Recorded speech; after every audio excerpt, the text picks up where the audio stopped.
Merci beaucoup pour votre intérêt, de m'avoir accueilli ici pour cette interview, pour éclairer un peu le paysage tunisien. Donc je suis très fier et très honoré d'avoir été élu à l'unanimité. C'était dans un lieu très pittoresque, c'est le Palais d'Iéna. C'est la troisième structure en France après l'Assemblée nationale et le Sénat. Et il y avait beaucoup de professionnels libéraux, européens, français, brésiliens qui étaient là-bas. Et, alhamdoulilah, la Tunisie a eu la présidence. C'est une fierté pour la Tunisie.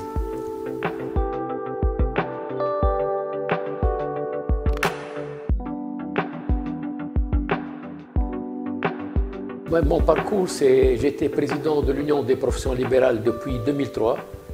Et on a fait beaucoup de chemin avec les professions libérales. On n'a pas fait beaucoup de bruit, mais on a fait du travail consistant envers le monde entier. C'est ce qui nous a donné la possibilité et l'occasion d'être élu à la présidence. Je citerai on a fait des colloques internationaux sur la fiscalité, sur les professions libérales vecteurs de croissance et de démocratie. Et c'était juste après la révolution 2011, donc c'était bienvenu. Et dernièrement, on a fait les premières assises méditerranéennes des professions libérales à Hammamet. C'était un grand succès. On a eu pour la première fois des pays arabes, des pays africains qui ont rejoint l'Union mondiale. Et c'est grâce à ça, grâce à cet apport, et on a pu mobiliser l'Afrique, le monde arabe, qu'on a eu cette consécration.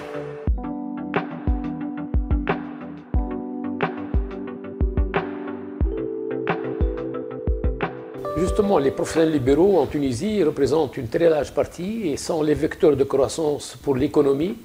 Et on doit émerger un peu du lot pour montrer que nous aidons la société civile, nous sommes utiles pour la société et nous devons faire le maximum pour améliorer la croissance économique en Tunisie, ce fléau qui vraiment nous tient à cœur maintenant.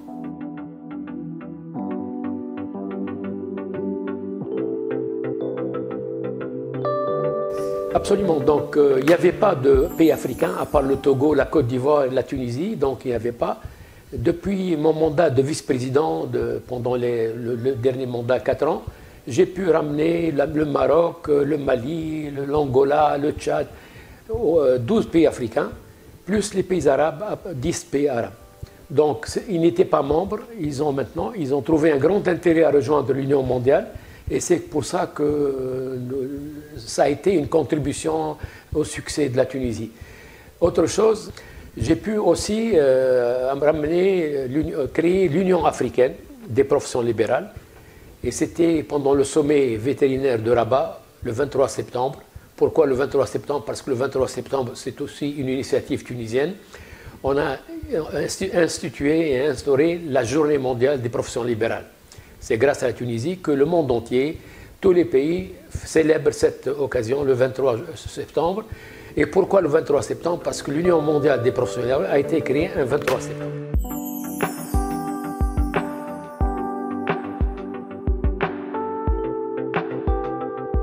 Absolument, comme vous savez, les professions libérales sont les professions réglementées qui ont un code déontologie et qui ont un niveau supérieur d'éducation et d'enseignement.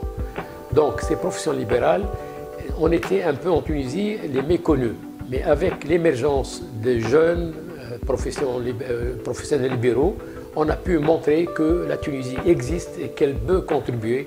Les Européens nous reconnaissent cette contribution importante. Comme vous savez, les médecins, les experts comptables, les avocats travaillent un peu en Europe, en France, dans les pays.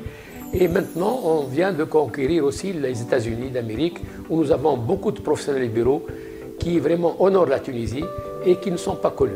Et à travers cette union mondiale, on a fait le maximum pour faire connaître ces gens-là et pour que la Tunisie se hisse à un niveau mondial.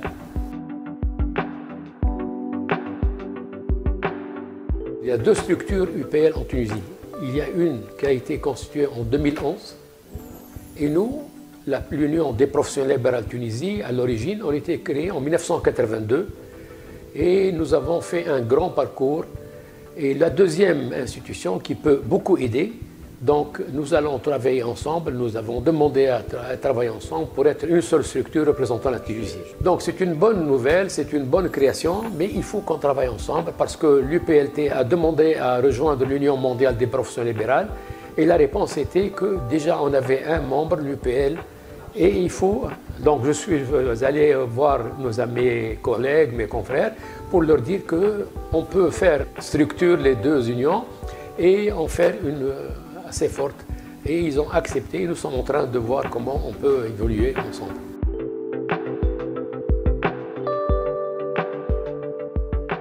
La première chose que j'ai faite avec l'Union mondiale des professions libérales, c'est de faire reconnaître la place qu'occupe la Tunisie au niveau des professions libérales mondiales. Et tout le monde a vraiment salué cette émergence des professionnels libéraux tunisiens. Et j'ai demandé à ce que la prochaine Assemblée générale de mon mandat, la première de mon mandat, soit en Tunisie, à Tunis, comme ça pour apporter tous ces gens-là, pour que les structures nationales, mondiales viennent et constatent de visu le grand progrès et le rôle que jouent les professionnels libéraux en Tunisie.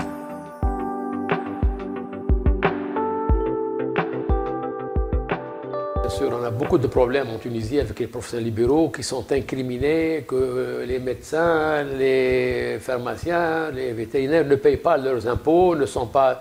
Nous, on constate et on considère que ces professionnels libéraux contribuent et doivent aussi améliorer leur contribution pour payer leurs impôts, pour être vraiment mériter le code civil que nous méritons. Donc nous organisons des séminaires sur la fiscalité pour leur expliquer l'utilité de cette fiscalité, de contribuer à la structure, à l'économie tunisienne, donc par nos contributions, en payant nos impôts, en payant nos dus, on améliore un peu la situation de la Tunisie et c'est un devoir.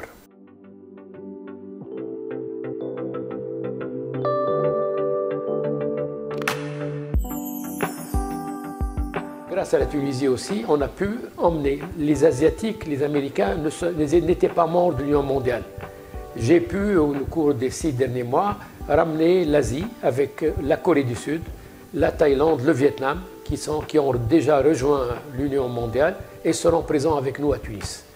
D'autre part, en Amérique, on a le Brésil, l'Argentine qui sont déjà membres et on a ajouté le Chili, le Canada qui étaient membres mais qui revient maintenant avec la nouvelle présidence. Ils veulent travailler avec nous. Alors, je vous remercie beaucoup pour votre intérêt que vous accordez aux professions libérales et j'espère que tous les professionnels libéraux soient fiers de cette consécration et qu'on travaille ensemble pour le bien du pays et non pas pour le bien d'une personne.